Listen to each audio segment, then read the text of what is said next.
स्वामी विवेकानंद और महात्मा गांधी। लेखक स्वामी सत्यरूपानंद जी महाराज, पूर्व सचिव, रामकृष्ण मिशन, विवेकानंदाश्रम, रायपुर। गतांक से आगे। तीसरी बात थी एकाग्रता। इन दोनों महापुरुषों में एकाग्रता थी। विवेकानंद जी सन्यासी थे, जिसमें डूब गए तो डूब गए।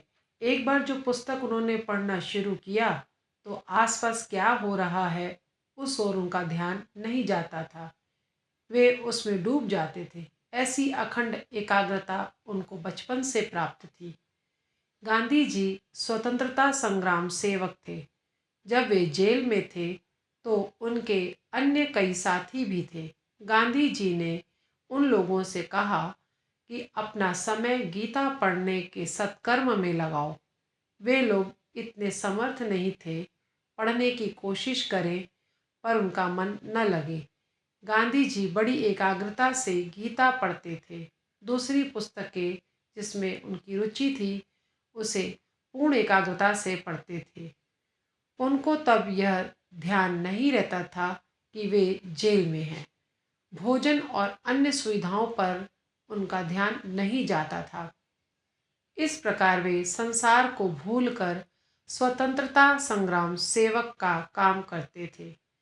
इन महापुरुषों के जीवन में शक्ति उनकी इस तपस्या से आई थी।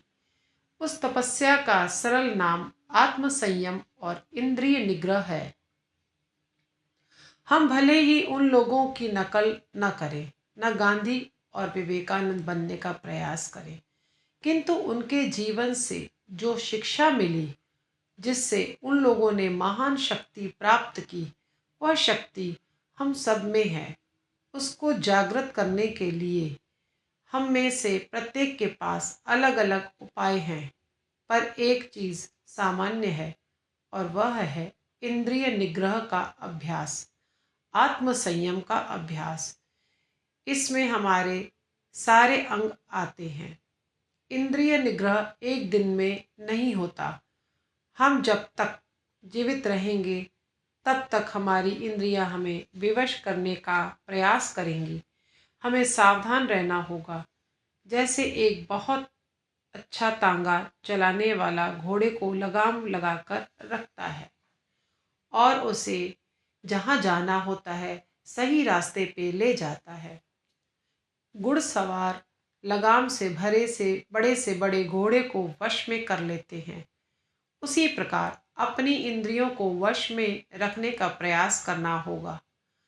सामने आने वाले आकर्षणों से नहीं बच सकते। जीवा से या मुंह से जो खाते हैं, स्पर्श आदि सबका प्रभाव होता है। इसकी स्मृति रह जाती है। इससे प्रत्येक दिन प्रत्येक क्षण सावधान रहना होगा। अपनी चेष्टा की ओर ध्यान देना होगा। हम इंद्रिय निग्रह में कई बार असफल होंगे, किंतु प्रत्येक असफलता हमको और दृढ़ता देती है और एक न एक दिन हम सफल हो जाते हैं। स्वामी विवेकानंद और गांधी जी ने इंद्रिय संयम की जो बातें कही थी, वही उनकी सारी शक्तियों का रहस्य था। स्वामी जी पूर्ण एकाग्रता से अपना इंद्रिय संयम कर सके और उससे उन्होंने ईश्वर का साक्षात्कार किया। गांधी जी ने पूर्ण एकाग्रता से सेवा भाव का व्रत लिया और देश की सेवा की। उन्होंने देश की आज़ादी के लिए अपना सब कुछ समर्पित कर दिया। अंतिम बात यह है कि इन दोनों महापुरुषों के जीवन में परम त्याग था। त्याग के बिना इंद्रिय निग्रह सहायक नहीं हो सकता। गांधी जी ने यह अनुभव किया। संगठन शक्ति। स्वामी जी ने अमेरिका जाकर देखा और सीखा कि कोई भी काम करना है तो संगठन शक्ति चाहिए। अमेरिका के लोग एक सोसाइटी बनाते थे और उस सोसाइटी से काम होता था।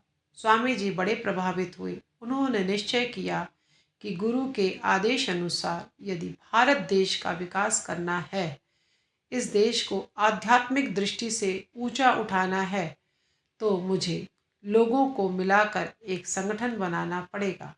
संगठन के दोषों को भी उन्होंने देखा, उस पर भी उन्होंने ध्यान दिया।